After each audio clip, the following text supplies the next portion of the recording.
अब डिस्कस करते हैं लेसन नंबर 4 कि क्या बताती हैं हमें किताबें और कब्रें। हाँ जी, आपके क्लास 6 का ये हिस्ट्री का चैप्टर है, चैप्टर नंबर 4, क्या बताती हैं हमें किताबें और कब्रें। ठीक है, कि हम यहाँ पर बात कर रहे हैं सोर्सेस की। किसकी बात कर रहे हैं हम यहाँ पर? सोर्सेस की। ठीक है, सोर्सेस की हम यहाँ पर बात कर रहे हैं, हिंदी में बोले तो स्रोतों की बात कर रहे हैं। तो आज हम इस चैप्टर के अंदर स्रोतों की बात करेंगे। इससे पहले हम 3 चैप्टर ऑलरेडी पढ़ चुके हैं। ठीक है, तो दुनिया प्राचीनतम साहित्यिक स्रोतों में एक है। हाँ, दुनिया जो है एक स्रोतों में से एक है। अगर हम बात करें वेदों की, तो वेदों के बारे में हमने सुना था कि 4 वेद हैं। कौन कौन से? ऋग्वेद, सामवेद, यजुर्वेद और अथर्ववेद। सबसे पुराना वेद कौन सा है? ऋग्वेद, जिसकी रचना कौन सा है? सबसे पुराना वेद ऋग्वेद है। ठीक है, जिसकी रचना कब हुई थी? लगभग 3500 साल पहले। ऋग्वेद में 1000 से ज्यादा प्रार्थनाएं हैं। सूतक कहा गया है जिनको, प्रार्थनाओं को क्या कहा गया है? सूतक कहा गया है। ठीक है, इन सूतक का मतलब है अच्छी तरह से बोला गया, विभिन्न देवी देवताओं की स्तुति में रचे गए। इनमें से 3 देवता बहुत महत्वपूर्ण हैं, अग्नि, इंद्र, सोम। तो मैंने क्या बताया? मैंने बताया कुछ हमारे पास वेद जैसी चीजें थी।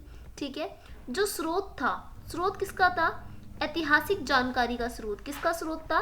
ऐतिहासिक जानकारी का स्रोत था। ठीक है, ऐतिहासिक जानकारी का स्रोत था। लिखते चले। ठीक है, ऐतिहासिक जानकारी का स्रोत था कौन? वेद। वेद के प्रकार कितने थे? कितने प्रकार के वेद पाए गए? ठीक है, मैं आपको वैसे समझा देती हूँ नॉर्मल। ठीक है, यहाँ पे समझा देती हूँ, कोई नहीं। हमने पढ़ा स्रोत के बारे में। किसके बारे में पढ़ा हमने? स्रोत के बारे में पढ़ा। ठीक है, स्रोत पढ़ा हमने अभी जस्ट। स्रोत में क्या पढ़ा? वेद पढ़ा। भाई किस चीज़ का वेद, किस चीज़ का स्रोत है? ये हमें ऐतिहासिक जानकारी दे रहे हैं ना, ऐतिहासिक जानकारी दे रहे। तो हमने इनके बारे में पढ़ा। ऐतिहासिक जानकारी देने वाली पुस्तकें क्या थी? वेद थी। ठीक है, वेद के प्रकार कितने थे? कितने प्रकार के वेद हैं? वेद है 4 प्रकार के। ठीक है, 4 प्रकार के यहाँ पे वेद पाए जाते हैं। कौन कौन से? ऋग्वेद, सबसे पुराना वेद है ऋग्वेद। यजुर्वेद, सामवेद, ठीक है, और अथर्ववेद, अर्थवेद। ठीक है, तो ये 4 वेद यहाँ पे पाए गए। इसके अंदर जो ऋचाएं होती हैं, ऋग्वेद के अंदर जो ऋचाएं हैं, ठीक है, जो प्रार्थनाएं हैं, ठीक है, जो प्रार्थनाएं भगवान के बारे में है, वह कुछ पंक्तियों में जैसे लिखी हुई हैं।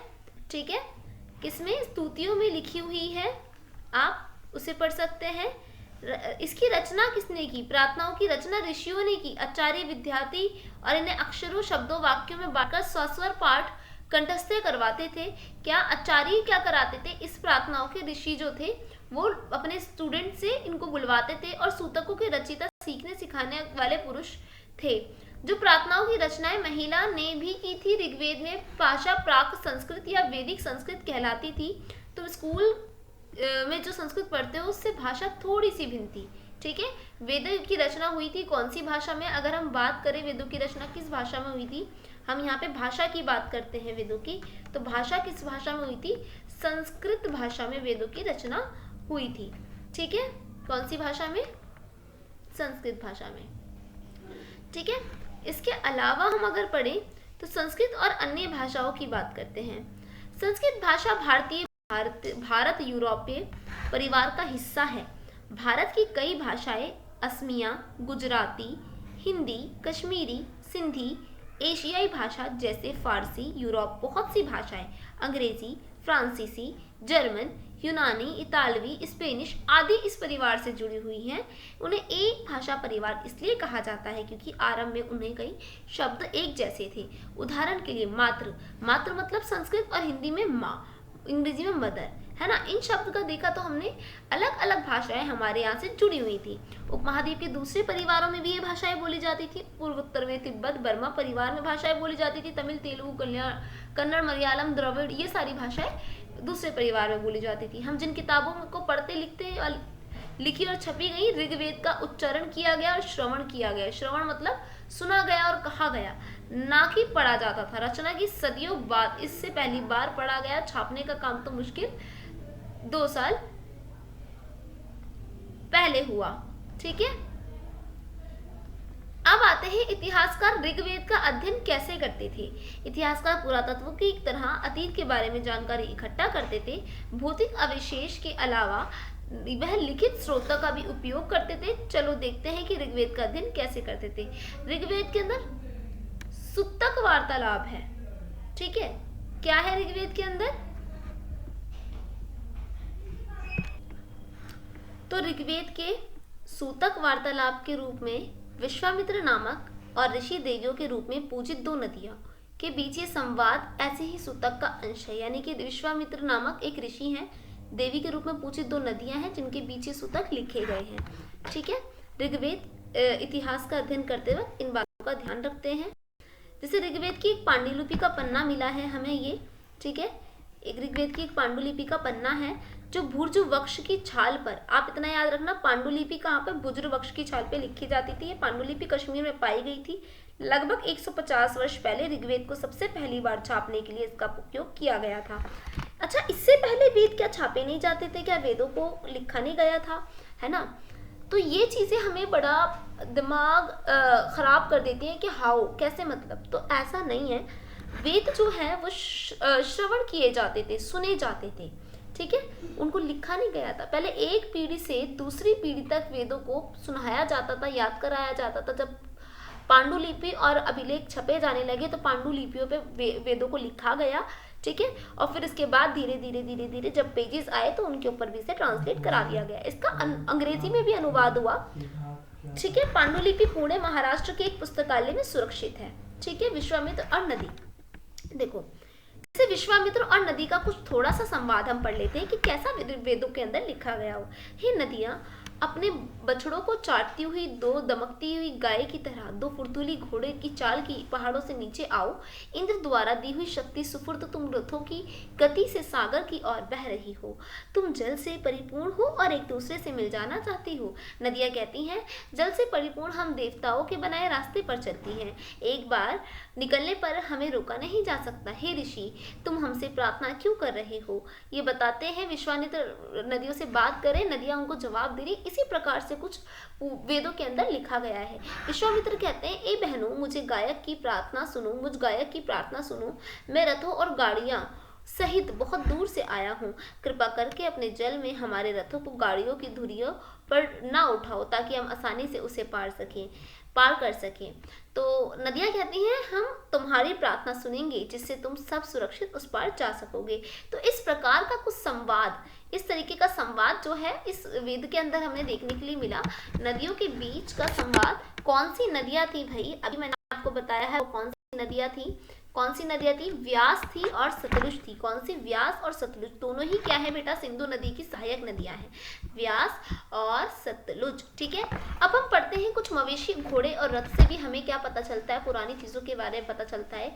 ऋग्वेद के मवेशी बच्चों और घोड़ों की प्राप्ति के लिए अनेक प्रार्थनाएं घोड़ों के लिए लड़ाई में रथ खींचने के काम में लाया जाता है था। इन लड़ाइयों को मवेशी जीत कर लाए जाते थे। लड़ाइयाँ वैसे ज़मीन पर के लिए लड़ी जाती थी, जहाँ अच्छे चारगाह और जहाँ जैसी जल्दी तैयार हो जाने वाली फसलों को उपजाया जाता था। कुछ लड़ाइयाँ पानी की स्रोतों के लिए लड़ी जाती थी। कहने का मतलब ये है कि भैया युद्ध होते थे। युद्ध क्यों होते थे? युद्ध जमीन के लिए होते थे। ठीक है, जमीन के लिए होते थे, पानी के लिए होते थे युद्ध।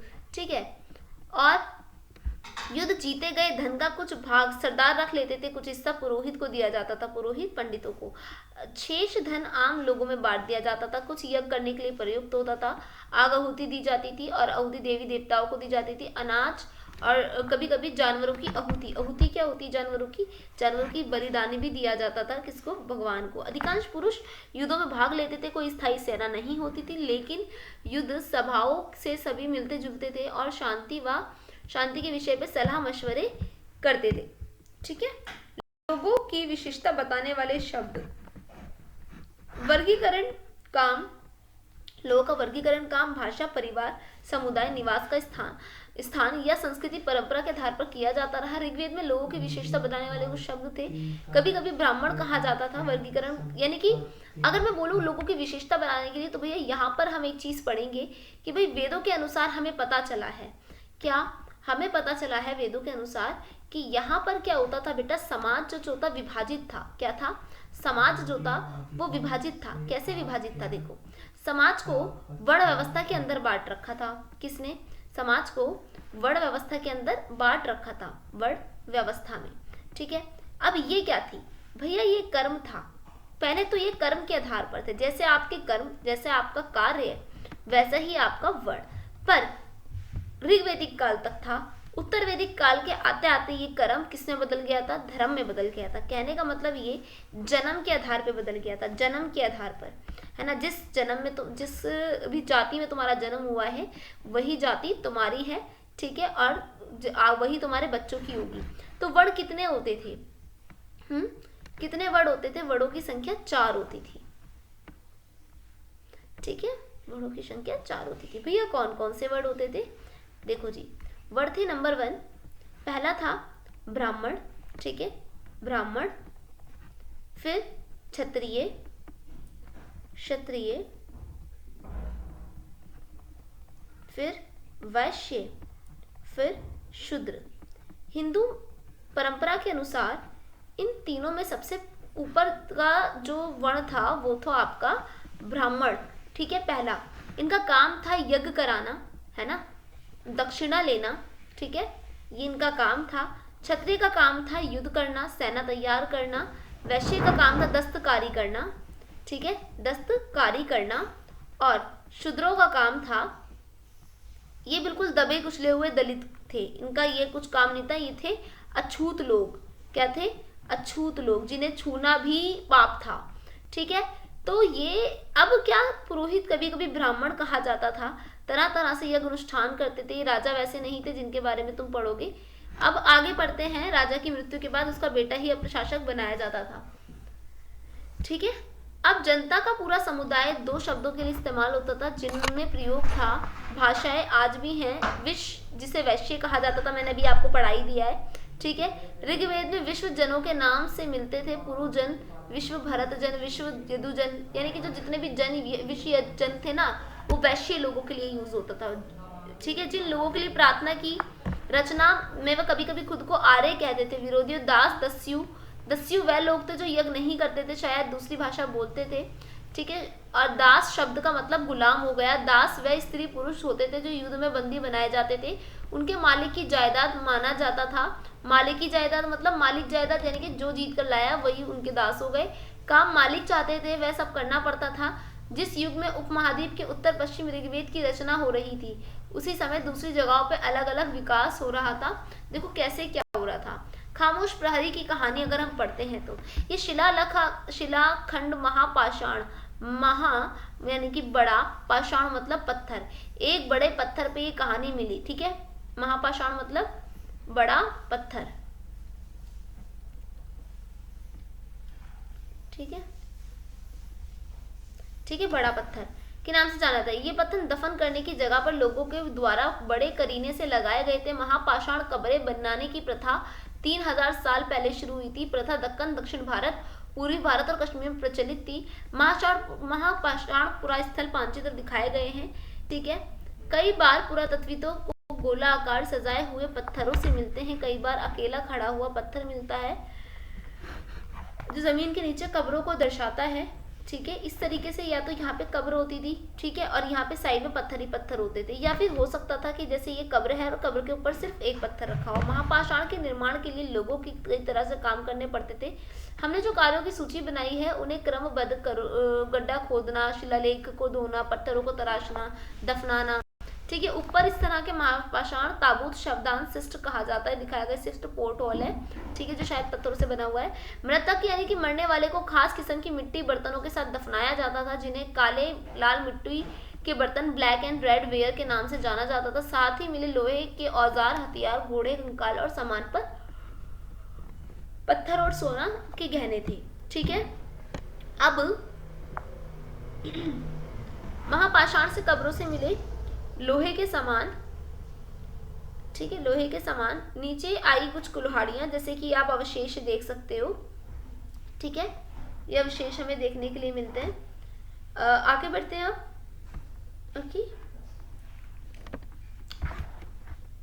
ये अवशेष है भाई, देख सकते हो। लोगों की सामाजिक असमानताओं के बारे में बताएं तो कंकाल के साथ पाई गई चीजें मरे हुए व्यक्तियों की रही होंगी, जाहिर सी बात है, तभी उन्हें कब्र में दफना दिया।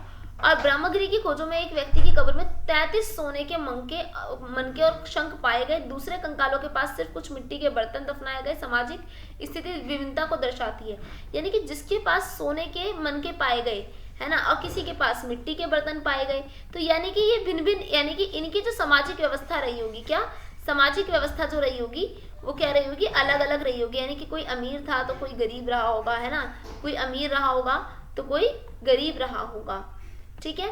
कुछ लोग गरीब, कुछ लोग सरदार थे, कुछ अनुयायी थे, तो अलग अलग इनकी सामाजिक व्यवस्था थी। क्या कुछ कब्रगाहें खास परिवारों के लिए थी? महापाषाण से अधिक कंकाल मिले दर्शाते हैं शायद एक ही परिवार के लोग स्थान पर अलग अलग समय पर दफनाया गया। बाद में मरने वाले लोगों को पोर्ट होल की कब्रों में दफनाया जाता था। ऐसे स्थान पर गोलाकार लगाए गए पत्थर चट्टान जिनके काम करते थे, जिन्हें शव को दोबारा दफनाने आ सकते थे, आवश्यकता अनुसार शवों को दफनाने दोबारा आ सकते थे। इसीलिए अब एक इनाम गांव था, इनाम गांव के विशिष्ट व्यक्ति की कब्र। इनाम गांव को खोजो, यह भीमा की सहायक नदी घोड़ के किनारे एक जगह स्थित है। इस जगह 3600 से 2700 साल पहले लोग रहते थे। वयस्क लोगों को प्राय गड्ढे में सीधा लिटाकर दफना दिया जाता था। उनका सिर उत्तर की ओर होता था और कब्र के उन्हें घर के अंदर दफनाया जाता था। ऐसे बर्तन जिनमें शायद पानी, खाना दफनाए गए शव के पास रख दिए जाते थे। एक आदमी को 5 कमरों वाले मकान के आंगन 4 पैरों वाले मिट्टी के एक बड़े संदूक में दफनाया गया। बस्ती के बीच बसा यह घर गांव के बड़े घरों में से था। इस घर में एक अनाज का गोदाम भी था। तो भाई हम क्या पढ़ रहे हैं, हम क्या इस चीज़ों के बारे में पढ़ रहे हैं, हम किसके बारे में पढ़ रहे हैं, अभी बिल्कुल विस्तार से समझाऊंगी, ठीक है। क्या बताते हैं हमें कंकाल, है ना, तो कंकाल लिंग पहचानने में बेहतर तरीका और हड्डियों की जांच करने में महिला और पुरुष में बीच में संबंध समझने में। और 200 साल पहले चरक नाम एक वेद हुए थे जिन्होंने चिकित्सा शास्त्र पर क्या नाम है बेटा, नाम याद रखना, चरक नाम के प्रसिद्ध वेद हुए थे जिन्होंने चिकित्सा शास्त्र पर संहिता का नाम किताब लिखी और मनुष्य के शरीर में बताई 360 हड्डियां होती हैं। आधुनिक शरीर की रचना में विज्ञान बताता है 206 हड्डियां हैं, ठीक है। तो उन्होंने क्या बताई थी, उन्होंने दांतवात की सारी चीजें कार्टिलेज वगैरह जोड़ के बताई थी, 360 हड्डियां होती हैं। इनाम गांव के लोग के काम धंधे, इनाम गांव के लोग गेहूं, चावल, जौ, दाल, बाजरा, मटर, तिल के बीच कई जानवरों की हड्डियां भी मिली। हड्डियां काटने के निशान अंदाजा लगा सकते हैं कि लोग इन्हें खाते होंगे। गाय, भैंस, बैल, बकरी, कुत्ता, गधा, सुअर, सांबर, चिपकरा, हिरण, कृष्ण मृग, ग्रहा, नेवला, चिड़िया, घड़ियाल, कछुआ, केकड़ा और मछली की हड्डियां भी पाई गई। ऐसे साक्ष्य मिले कि बेर, आंवला, जामुन, कई सरसिया एकत्रित हो जाती थी। अब हम इसके बारे में समझेंगे। देखो हमने क्या समझा इसमें, हमने देखा कि भाई हम अवशेषों के बारे में पढ़ रहे थे, हम सोर्सेस के बारे में पढ़ रहे थे, राइट, हम सोर्सेस के बारे में पढ़ रहे थे, हम अवशेषों के बारे में पढ़ रहे थे, हम अवशेषों के बारे में पढ़ रहे थे। तो अवशेषों के बारे में जब हम पढ़ रहे थे हमने देखा कि भाई हमें कई प्रकार के अवशेष मिलते हैं, हमें कब्रें मिलती हैं। फिर हमने कब्रों के ऊपर वर्णन किया, हमने जब कब्रों के ऊपर वर्णन किया तो हमें समझ में आया कि भाई जो कब्रें हैं, हमने एक इनाम गांव से भी कब्रें देखी। इनाम गांव में बहुत साल पुरानी कब्रें हमें मिली। तो इसमें हमें क्या मिला कि भाई शव जो दफनाए गए थे, शवों को कब्रों में दफनाया गया। शवों की कब्रों में कई प्रकार के अलग अलग सामान मिले, है ना, कई प्रकार के अलग अलग सामान मिले, ठीक है, अलग अलग सामान मिले, ठीक है, कई प्रकार के अलग अलग सामान मिले शवों की कब्रों में, ठीक है। इसके अलावा क्या था, हमें वहां से आर्थिक स्थिति का भी उनका पता चला, ठीक है, आर्थिक स्थिति की भी जानकारी हुई, आर्थिक स्थिति की भी जानकारी प्राप्त हुई, ठीक है, जानकारी प्राप्त हुई, ठीक है, हमें आर्थिक स्थिति की जानकारी भी प्राप्त हुई, डन। और इसके अलावा भी हमने बहुत सारी चीजें देखी, जैसे क्या देखी हमने और भी चीजें देखी, लाइक हमने और क्या चीजें देखी, हमने देखा नंबर 2 पर हमने वहां पर कृषि के अवशेष देखे। किसके अवशेष देखे? कृषि अवशेष। तो हमें पता चला कि पहले के लोग कृषि भी करते थे, जिससे हमने अनुमान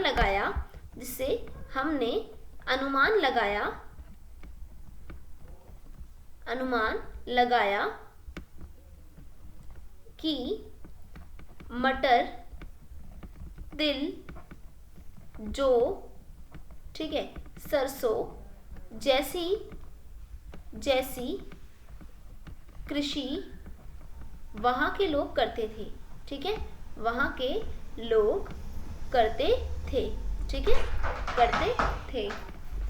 ठीक है, इसके अलावा हमने क्या देखा? इसके अलावा हमने देखा कृषि के साथ साथ क्या देखा हमने? जानवरों की हड्डियों के अवशेष मिले। हमें क्या मिले? पशु अवशेष मिले। पशु अवशेष से हमें पता चला कि जो पशुओं की हड्डियां हमें मिली, पशुओं की हड्डियों से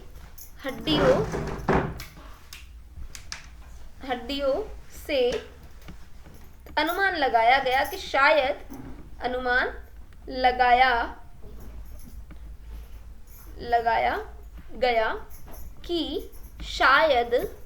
वह